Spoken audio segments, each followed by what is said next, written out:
Welcome back to Smile, everyone. Jamaica will join other countries globally to observe World Antibiotic Awareness Week from November 13 to 19 under the theme Antibiotic, the End of an Era.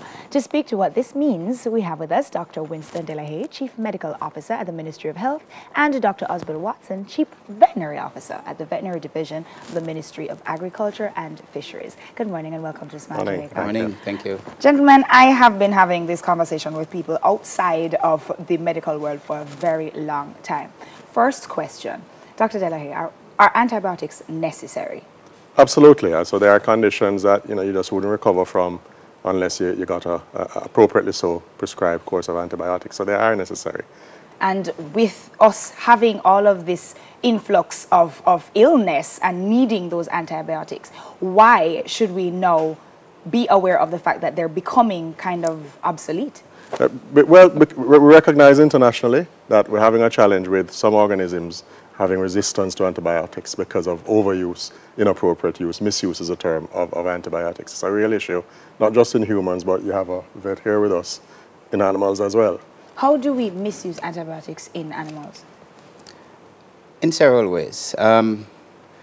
We know of in the past where farmers, especially in relation to poultry farmers in developed countries, used antibiotics as growth promotants.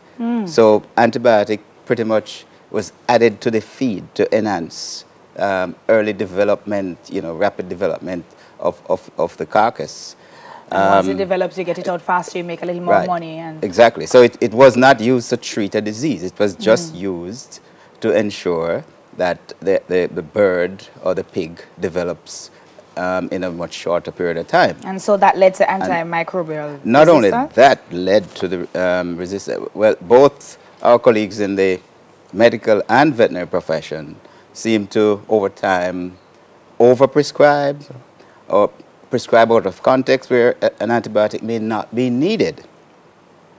And so these microbes, over time, decide, okay, you guys are using this thing against us, we're going to fight back. Yeah. It's pretty much a fight back to say the response in relation to a genetic level. So they develop a way to just put up a a wall, you can no longer affect me with this medication. So it's like you're cold and you put on a jacket. Right. Right, it's in that context precisely. Okay, so in fact, 20 to 50% of prescribed antibiotics in the medical world we think may be unnecessary. Unnecessary? Unnecessary, yeah. Meaning that people are giving them for wrong reasons? Or? Well, that's one, but two, patients also come in asking for them. And so what we recommend is that physicians stick to guidelines. There are clear guidelines in managing any medical illness. And in so doing, that helps. But the public also has a responsibility. So when we prescribe you antibiotics for a week, let's say, we recommend that you continue to the end of the week, as opposed to leaving a little. We're a culture where you say, well, you're having a little sniffles. I used this last month, and they take it. Yeah, and the thing is, we should never have, as you said, a surplus of antibiotics, because when you get medication that says take till finished, it literally means that, because that's also a reason why the microbes are able to build up resistance if you don't finish the course of medication. I never thought about it before, but why did you mention farmers before in terms of food safety? Does the antibiotic have anything to do with food safety? It does, directly. Because once you have the development of bacteria that are resistant to antibiotics, it means that these bacteria, which especially those that are zoonotic in nature, it means that they can spread from animals to humans and vice versa.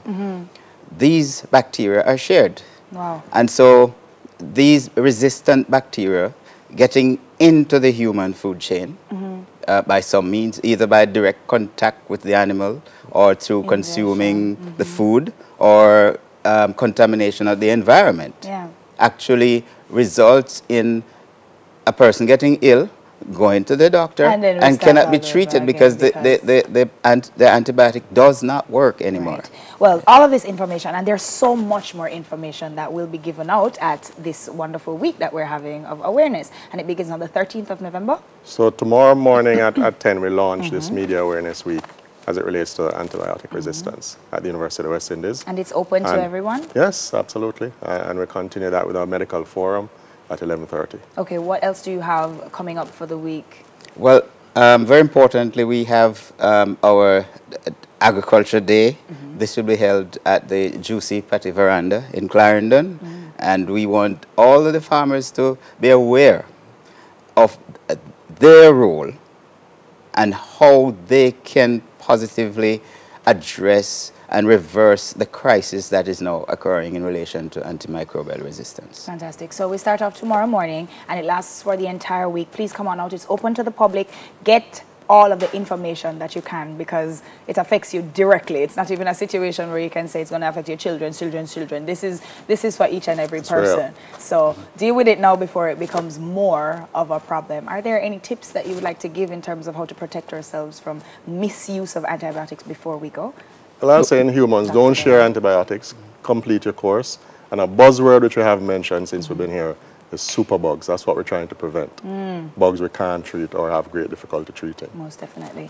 Yeah? Well, from the veterinary standpoint, it's pretty much prudent use of antimicrobials. Prudent use. It means use it only when prescribed by your veterinarian. And don't give it from your animal to your person and from the person to the animal. In addition, we have, and Jamaica has been doing a lot at ensuring that we do not use antibiotics as growth promoters. So we don't add antibiotics to our feed unless you're treating illnesses.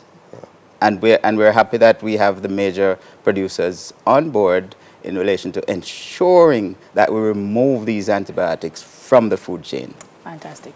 All right, get all the information you can. It starts tomorrow up at the University of the West Indies. Chief Medical Officer at the Ministry of Health, Dr. Winston Delahaye, and of course, Chief Veterinary Officer at the Ministry of Agriculture and Fisheries, Dr. Osbill Watson. Guess what? Today is World Kindness Day. Did you know that? And we're sharing a few nice tips after the break. Stick and stay. We soon come.